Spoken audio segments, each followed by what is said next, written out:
Hey, what's going on, everyone? Seth Miranda here. Daniel Norton here. And this is Adorama. We're here in the event space at 42 West 18th Street. This is not a green screen, but I think they always see us here anyway. Yeah, I think so. It's a real place. Yeah. Well, we started doing this kind of format when new cameras come out that have a lot to talk about, because I think conversations are pretty valuable. We don't usually talk too much about the stuff. We just go, hey, let's shoot it.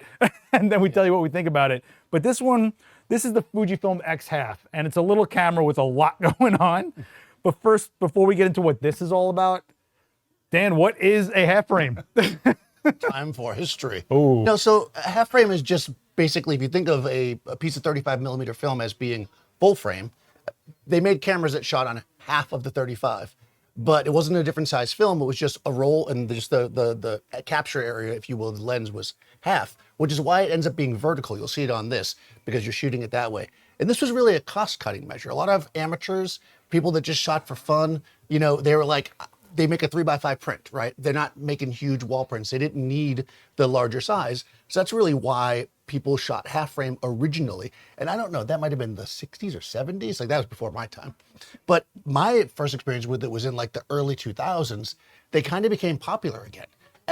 Once we broke that point of like, is digital or film better? Remember that whole argument? Yeah. Right? You know, it was like, well, okay, yeah, digital's better, for sure. So if we're gonna shoot film, why are we doing it? And people started shooting things like Graflexes and all kinds of stuff, and people discovered half frame again, and we're like, this is kind of neat, right?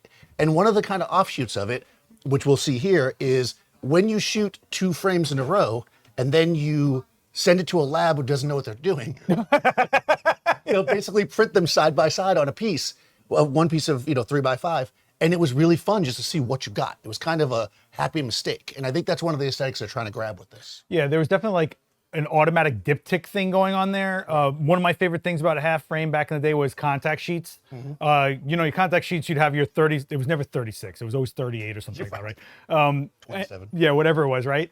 But when you had half frame, it was almost like, whoa, it was like so many in one shot, and you were like, this is cool. But yeah, you didn't know which 2 images they were gonna piece together, and then you kind of got this different vibe of the image when you saw it, and it was also kind of, for me, it was like time and space. I keep on saying time and space because what you're gonna find out is with this, when you're making the diptych, you're thinking about the shot you took and then the next shot. So you're looking at moments one after the other put together if you shoot it that way. There's other options. Sure, yeah. So what do we got here with the Fujifilm X Half? Okay, so this is a 17 plus, we'll just call it 18 megapixel, 1-inch sensor right here. And we are looking at a 10.8 millimeter 2.8 lens, but in this format, the field of view is basically like having a little wider than a 35. It's a 32 millimeter equivalency if you want to think of it that way for full frame. So if you think of it as like that street camera, it's more of a wide angle type of feel as far as the field of view goes. 2.8 closed down to f11, and it's digital, man. But what's cool about this is you have this screen back here that is basically your interface, and then you have a secondary screen that you can flip through as well, which on the fly lets you go between all the famous Fujifilm simulations, which to me was the highlight.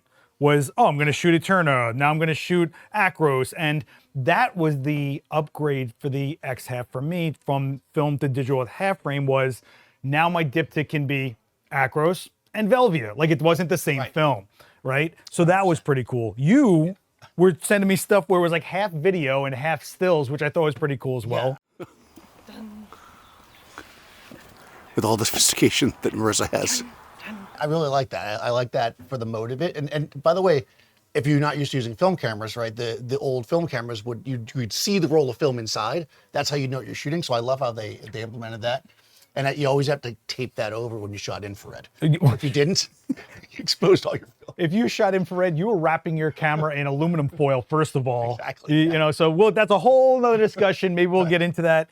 One thing you guys should know is that the Viewfinder is just glass. You're just looking through a Viewfinder. There's nothing in there. There's no overlay, no grid, no markings, and it's not an EVF at all.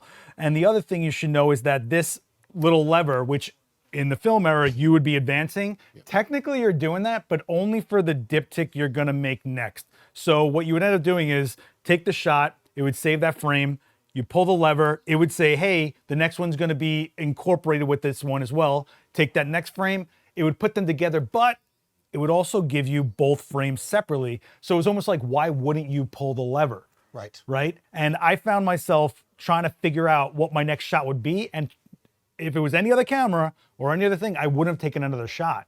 So that bent my habit, which then added to me really liking the experience of this.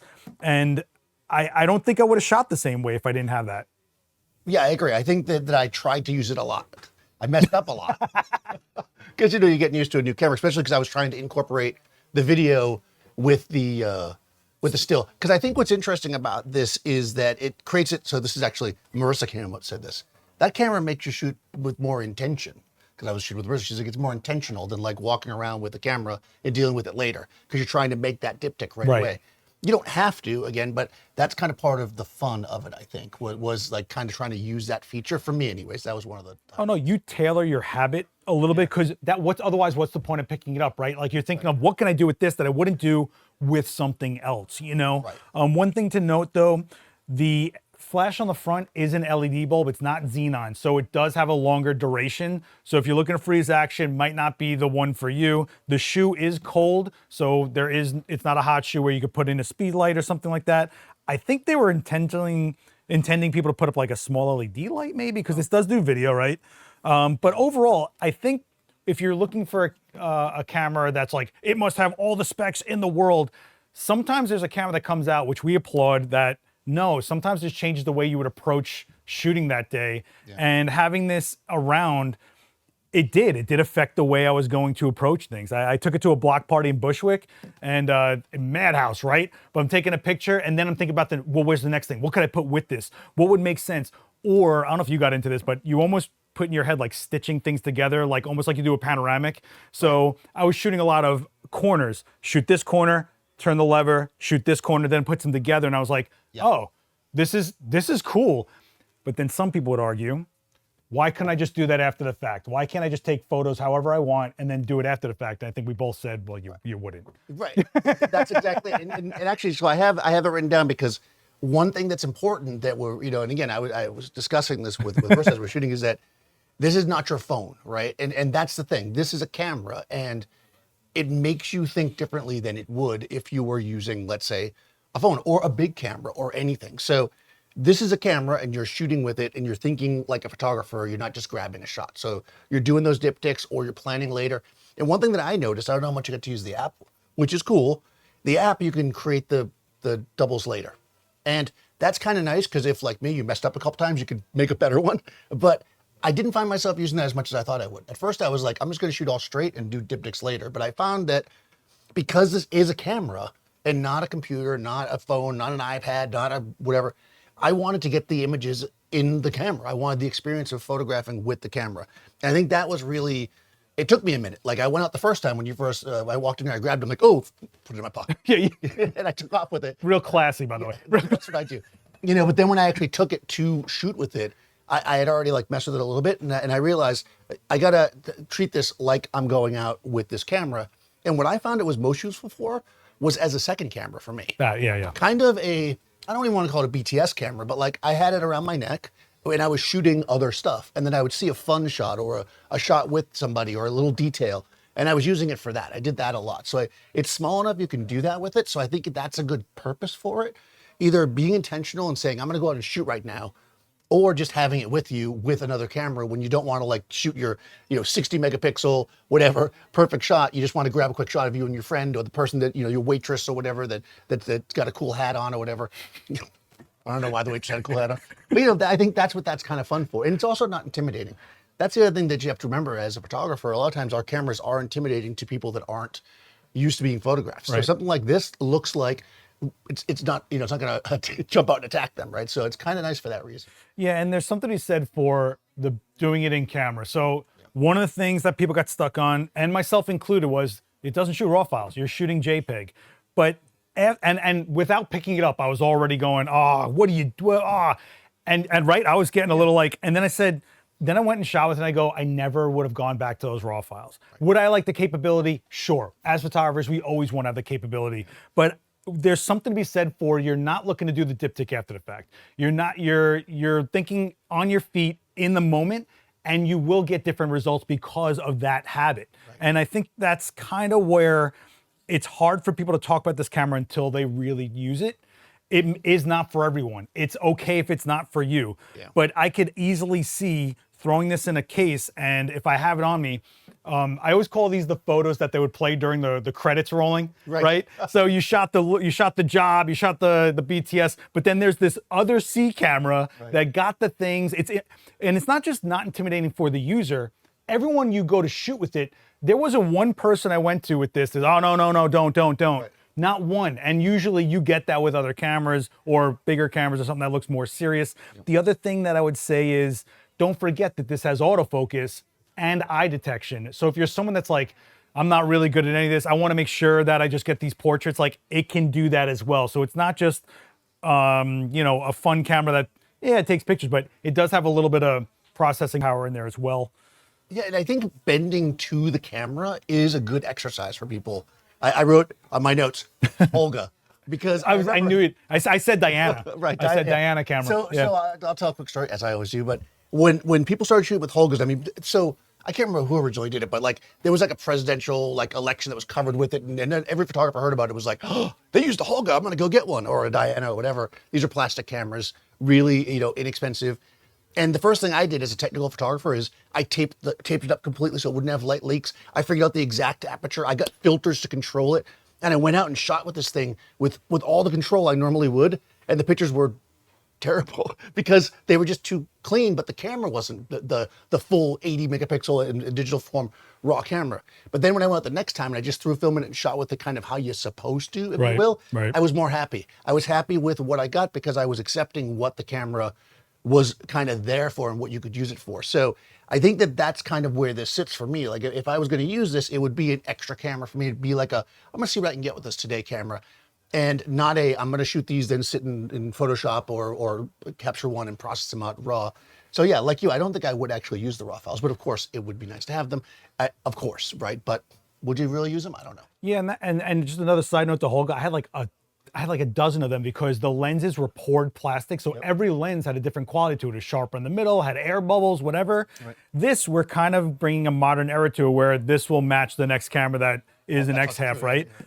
One thing I did really like about it though is not only is it fun for us as photo nerds basically, but you were giving this to people that never really handled cameras, and you're just using it. And we said this about the Sigma BF and some other cameras, but this one, I think because it's so tactile, because there's an activity to do after the fact, right? I think they got into it. And then being able to fly as fast as people can through the look in real time, I think got their wheels spinning a little bit. And if that gets more people shooting, gets more people looking at images differently, I'm for it, you know what I mean? There's been sticking points, again, I understand, we've seen the comments and all the reels and all the things, but sometimes you have to go, what really is it? Have I tried it? And even if you take it all and I know someone wants to mention the price, if that's not for you, then it's not for you and that's fine. But there's plenty of people that will look at a price and go, that's still a valuable thing for me, the experience of it, the habit of it, what I would do with it. And I'm not kidding you. I was ready to be like, I don't know, but it sounds corny, but giving me the ambition to go shoot a second frame to go along with that frame is not how I would think about with any other camera. Right. I wouldn't be going, what did I just shoot? I wouldn't think that way. And that was really, really fun. And I wonder if that would actually affect my other habits when I shoot going forward as well. But overall, it was an enjoyable experience for me. Yeah, I mean, I liked it. Yeah, I think every civilian, we call them civilians, all the non-photo nerds, they took it to another level. They didn't just go, oh, it's a cute camera, oh, this is fun. You were saying that Nikki and everybody that you were handing to had all sorts of comments about it. Yeah, they were like totally into it. And the thing is that then when I mentioned about, I don't know if you can do it from the camera or if you can do it from the app, but you can print on the Instax printer from this. They're just like, well, you're like, again, you could probably do that from a lot of different things, but this is kind of, imagine having the Instax printer and then having this, and you could say, well, just shoot with an Instax, but then you get this giant thing, again, this is something you can just grab and take shots. So I think it's that tactile feeling. I think it's that kind of fun thing. I don't think it's, if you like shoot film or used to shoot film and you're like, I want to be back to shooting film, I don't think this is it. No, it's not really.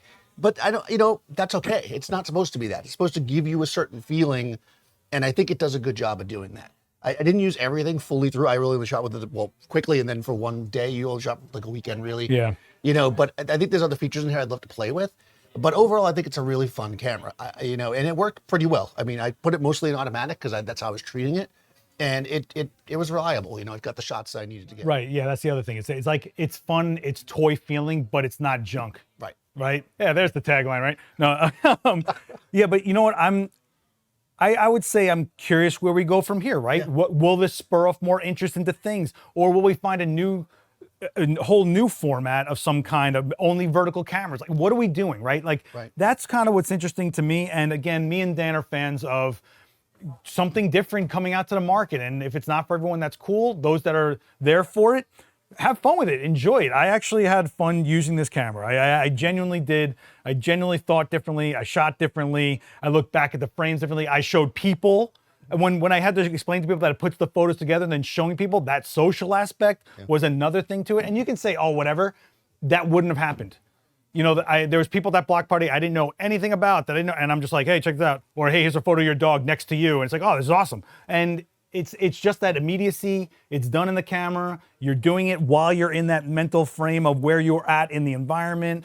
I'm down with it. I did get a kick out of your BTS videos next to the images. So that was something that I don't think some people would even put together normally. And then maybe that would affect you if you shot with your phone and then you put together something later because you're already doing it with the camera, all sorts of stuff. One thing I did like though, regarding the app, you were shooting based on the rolls of film, because remember the film mode, and you used the film mode more than I did. Yeah. Do you want to talk about that for a second? Yeah. So you can basically turn this into a film simulated, or the process of shooting film camera. You kind of tell the camera, hey, I'm shooting this many, a roll of 36, let's say. And once you do that, you can't use the screen in the back to like review your images. You can't look at anything. You just basically, it just works. You have to look through the viewfinder, you have to shoot with it. And it was kind of fun to mess around with it. And it was fun to kind of make mistakes, because this is just a clear viewfinder. And this can focus real close though. So when I first got it, I was like, oh, with the back. But you know, again, if you're used to using cameras with this kind of viewfinder, you got to realize when you go close to something, you have to offset yourself. So it kind of reminded me and got me into this feeling of reforming things. It was cool. I don't know if I would use it that much. I could see myself using it to like challenge myself, or if I wanted to give it to somebody and I didn't want them to keep looking at the pictures. Like if I was teaching a kid to shoot or something, I might go, hey, go take pictures, and they're not constantly go, you know, can I see? In fact, the first time I put it in film mode, I shot somebody up, a photo of somebody upstairs, and they immediately went to go look at the back of the camera, and I was like, haha, you know. So yeah, I think it's cool. That part I don't know if I'd use it much, but I think that it's cool that it's there to mess with. I mean, I'd be curious how much people use that, if you've actually used this camera. I know it's just getting out there now, right? Yeah, yeah. I think it's in pre-order still. I was thinking too, though, as we were talking about what goes on top, they used to make, they probably still do, little devices that go on top of the camera in the cold shoe that allow you to frame it up based on the lens that you had. So you probably could get one, like an old one from interesting. like Voigtlander or something, or even a Leica, you know, and put it on top, and that would actually give you better frame lines if you were doing that. It's right over the lens too, which is nice. So that's a good option if you want to use film mode. In film mode, it essentially turns into a point shoot, because you don't forget all the controls are on the touchscreen except for the aperture control, which is on the lens itself. Right. So if you're going to go change shutter speed, it's not going to happen. So there's that aspect to it as well. And if you're not into going through everything through your screen, consider that, okay? Yeah. There's also the overlay, the interface. There might be a lot on that screen because it's doing everything through that one point of entry, and it's a smaller screen. So if you're someone that, you can simplify that though. So make sure you set that to how you want, what you want up there. Do you want a grid? Do you not want a grid? Things like that. Right. But you could essentially set this to F8, set this to whatever, basically a point shoot, and it'll turn into, you can actually set this to being the same settings as a disposable camera, and then go and shoot, basically. But the film mode, forget the whole like shuts off the screen, all that stuff. I think what people, again, this is one of those things that you either value it or you don't.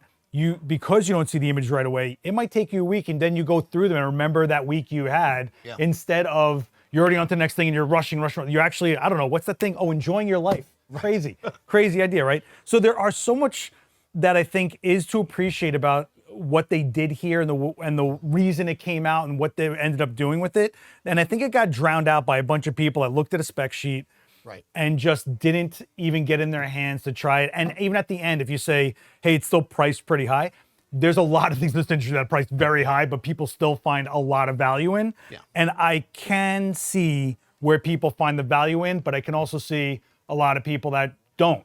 And that's okay. We can be civil in those comments, kids.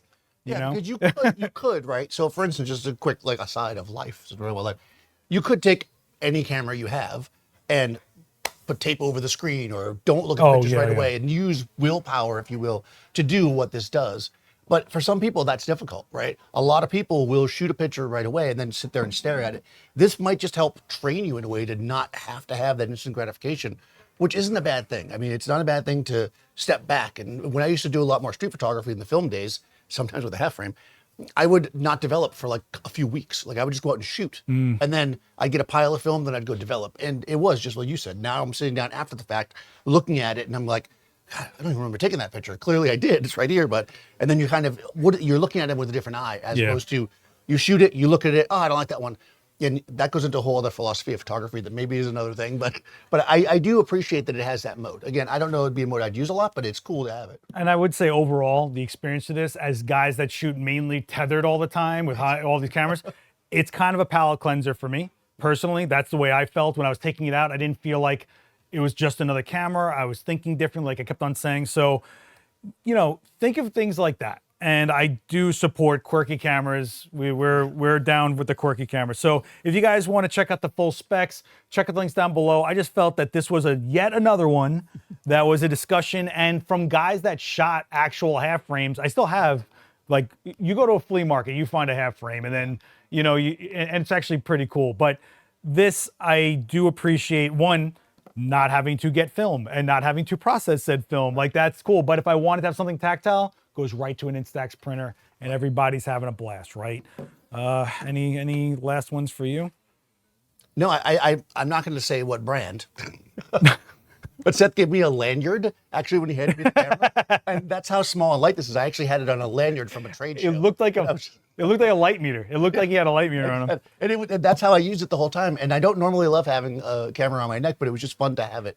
So it really did become the camera I just had for that day that I was out shooting, and I did appreciate it. So yeah, I think, you know, if you try something different than what you normally shoot, whether it be this or some other camera, and see if that does change the way you approach photography, because I think that's important. Yeah, and I'm looking forward to where things go from here, like I said. So and the only way we do that is by not completely going, what? And taking a breath, right. You know? And as a hot-headed New Yorker myself, after I used it, my personal thoughts on it changed. I'm just going to say it like that. And yeah, so again, links down below. Let us know if you guys like this format. We're kind of trying it out. We did a couple times. We're just always hanging out. Apparently I live in this event space. But yeah, I don't know what else to say about it, except I applaud Fujifilm for trying something a little crazy. And I will always applaud brands for trying something a little offbeat. All right, so let us know in those comments down below what you're thinking. Of course, after you digest this a little bit, take a breath and really look at it a little bit for what it is and what you could do with it. Let us know what kind of quirky stuff you guys are shooting with. There's been endless types of formats out there over the years. If you're shooting half frame film, let us know also. That'd be great. Yeah. But I kind of want to see those 8mm spy cameras come back in digital form. Right. I think that would be super fun, you know. But let us know if there's anything you're hoping makes it back to the world like the half frame has. We will see you on the next one. Hit subscribe for more videos like this. We put them out every single day. And for all the live streams out of this event space, free classes, talks, demos, all that sort of stuff, the Adorama Events channel is there for you. He's live like once or twice a month all the time on this channel. And we will see you on the next one. Thanks, everybody. Later.